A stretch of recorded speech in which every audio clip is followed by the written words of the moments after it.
मेरा अगला सवाल आपसे ये है कि अगर उत्तराखंड के लोगों को ट्राइबल मिल भी जाता है, ट्राइब स्टेटस मिल जाता है, तो इससे पूरे देश को क्या फायदा होगा?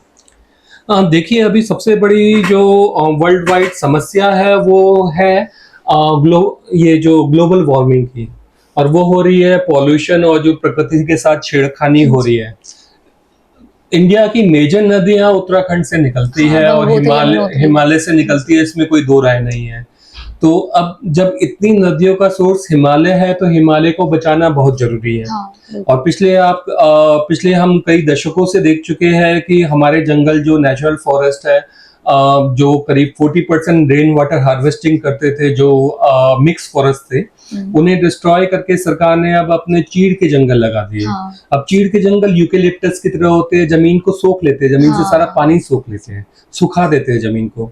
ऊपर से जो, और जमीन से क्योंकि वो बड़ी तेजी से ग्रो भी करते हैं, वो एक तरीके से फसल की तरह उगाए गए थे कि आपको सस्ती इमारती लकड़ी की जरूरत थी सरकार को, जो मार्केट थी जिसकी, तो उसके लिए वहां पे चीड़ के फॉरेस्ट उगाए गए थे ब्रिटिश द्वारा, और बाद में इंडियन गवर्नमेंट का भी उसमें योगदान है क्योंकि उन्होंने कुछ उसके लिए खास किया नहीं 47 के बाद भी। तो अब जब ये फॉरेस्ट आए तो उन्होंने पूरा का पूरा यहाँ के जो नेचुरल रिसोर्सेज को सुखाना शुरू कर दिया, क्योंकि चीड़ सिर्फ 13% रेन वाटर हार्वेस्टिंग करता है। हमारे natural forest 40% rain water harvesting करते थे। इवन बांज का पेड़, जिसे अभी पहाड़ में सबसे इंपॉर्टेंट पेड़ों में देखा जाता है, वो भी सिर्फ मात्र 25% तक बांज के जंगल रेन वाटर हार्वेस्टिंग करते हैं। ऊपर से जिसकी वजह से काफी सारे हमारे जो वाटर सोर्सेज है वो सूखते चले गए हैं। अब बंजर खेत जो हुए, जो लोगों के पलायन से बंजर खेत हुए, वो तो मात्र 3% तक रेन वाटर हार्वेस्टिंग करते हैं, क्योंकि आप कितनी भी बारिश हो जाए, आप पहाड़ को की जमीन कुरेदेंगे, आधा इंच से नीचे आपको नमी नहीं मिलेगी, क्योंकि पथरीली जमीन है, पानी पूरा बह जाता है। हमारा अंडरग्राउंड वाटर लेवल चीड़ सुखाता जा रहा है। ऊपर से चीड़ हर साल जो पेरुल पत्तियां गिरती है, जो सरकारी फॉरेस्ट, जो सरकार के लगाए हुए चीड़ के जंगल है, उससे जो फॉरेस्ट फायर लगती है, वो उसकी पत्तियों से लगती है। वो ईंधन है एक्चुअली। हमें बारूद के ढेर पे बिठाया गया है। हर साल कितने लोगों की मौत हो जाती है फॉरेस्ट फायर से, कितने घर जलते हैं फॉरेस्ट फायर से, और सरकार हमारे ऊपर ही अपना जिम्मेदारी डाल देती है, जबकि सरकार के लगाए फॉरेस्ट है।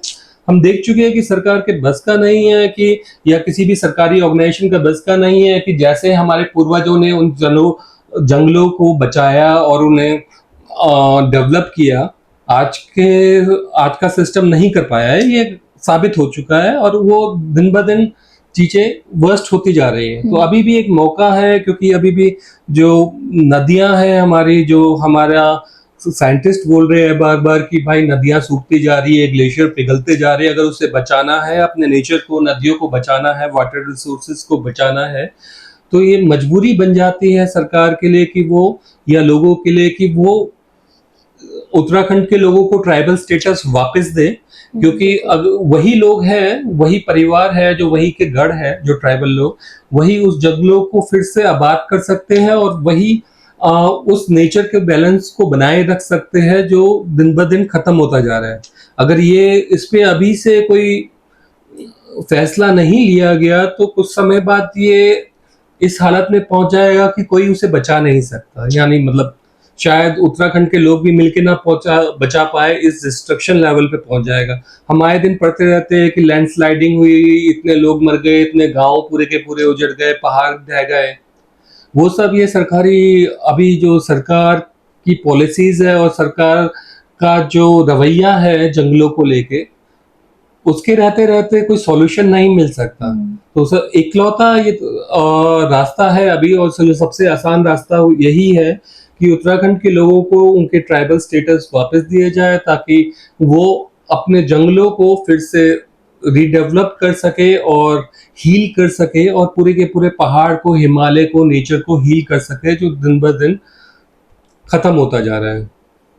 सर, यहाँ पर मेरा एक छोटा सा सवाल है आपसे कि अगर मान लीजिए कि हमको ट्राइब स्टेटस मिल गया, तो क्या लोग सच में घर वापसी करेंगे, और क्या सच में फिर हिमालय पहले की तरह हरा भरा होगा? हाँ, ये तो बहुत पॉसिबल है इसके लिए, और यही सबसे बड़ा वो हो सकता है, क्योंकि आज की डेट में अगर हम देखें तो हमारे पास वापस जाने के लिए कुछ नहीं है, क्योंकि हमारे पास हाँ। कोई रिसोर्सेज ही नहीं है ना। 80-90% जंगल तो सरकार घेर के अपने कब्जे में करके बैठी है हमारे। तो हमारे पास वहाँ पे हम मेनली जंगलों पे डिपेंडेंट थे, खेती पे डिपेंडेंट थे ही नहीं कभी। खेती एक पार्ट था हमारे फूड का, मगर 60 से 70% खाना जंगलों से आता था, क्योंकि हम हाँ। ट्राइबल थे। अगर हमें जंगल वापस मिलते हैं, हमारे रिसोर्सेज फिर पनपेंगे, काफी सारे व्यवसाय है, मेडिसिन है, हम फिर जो डेवलप हो सकती है, और टूरिज्म उधर से एक अच्छा पैसा आ सकता है, जो आ भी रहा है अब। मगर टूरिज्म ऐसा हो कि नेचर हेल्दी हो। टूरिज्म नेचर को खत्म हो जाएगी तो फिर कहाँ कोई टूरिस्ट कोई आएगा वहां पे। राइट। आपको उसे बचाए तो रखना है अपनी धरोहर को, और जो लगातार डिस्ट्रॉय होते हैं हमारे वाटर रिसोर्सेज सूखते चले गए हैं। अगर वो डेवलप होते हैं, पानी आता है पहाड़ में, अभी सरकार ने नलके तो लगा दिए, उनमें कई कई दिनों तक पानी नहीं आता, और गर्मियों में तो भूल ही जाओ, क्योंकि होटल की इतनी डिमांड होती है कि सारी हाँ। सप्लाई उधर चली आती है। और होटल मेजरली होटल बाहर के लोगों के हैं, पहाड़ी लोगों के नहीं है। मैंने भी ये चीज देखी है उत्तराखंड में। आप कहीं पे भी जाते हो, बाहर के लोग आके हाँ। इन्वेस्ट कर रहे हैं होटल्स वगैरह में, आप बोलते हैं कि पहाड़ी आदमी वो, पहाड़ी आदमी वहाँ पे खुद काम कर रहे हैं। क्योंकि उसके पास अपने लैंड को डेवलप करने के लिए, अपने हाँ। रिसोर्सेज को डेवलप करने के लिए फंड्स नहीं है। आप उसके ऑलरेडी सारे रिसोर्सेज चूज चुकी है सरकार। हाँ। हम अपने जंगलों में जाते हैं घास काटने, हमारा चालान हो जाता है गांव वालों का। आप अपने उसमें जाते हो, नदियों में जाते हो मछली पकड़ने, आपका चालान हो जाता है। हमारी मछली हमारी नदियां जो सरकार के कंट्रोल में, हम उसमें जाके मछली नहीं पकड़ सकते। उसमें जाके वहां के ठेके वो देने शुरू कर दिए सरकार ने। तो ये सब चीजें हैं कि जो मतलब कि आपके पास आपके खुद के रिसोर्सेज नहीं है, आपके रिसोर्सेज छीन लिए गए। अगर रिसोर्सेज वापस मिलते हैं तो क्यों पहाड़ में आना। हर पहाड़ी का सपना होता है कि वो पहाड़ में वापस लौटे और अपना समय पहाड़ में बिताए। दिल्ली के कबूतर खाने जैसे घरों में रहना कोई पसंद नहीं करता। ये मजबूरी है कि लोग दिल्ली में हम पलायन करके इन कबूतर खाने के ऐसे घरों में रहते हैं। वहां पे स्वच्छ पानी, सुंदर जमीन, सुंदर लोग, उसे छोड़ के हम यहाँ कहाँ। ठीक है, बहुत बहुत शुक्रिया सर। बहुत कुछ हमको जानने को मिला आपसे उत्तराखंड के बारे में, हर हमारे क्वेश्चन के बारे में। बहुत बहुत शुक्रिया, और जुड़े रहिएगा हमारे साथ अगले पॉडकास्ट के लिए।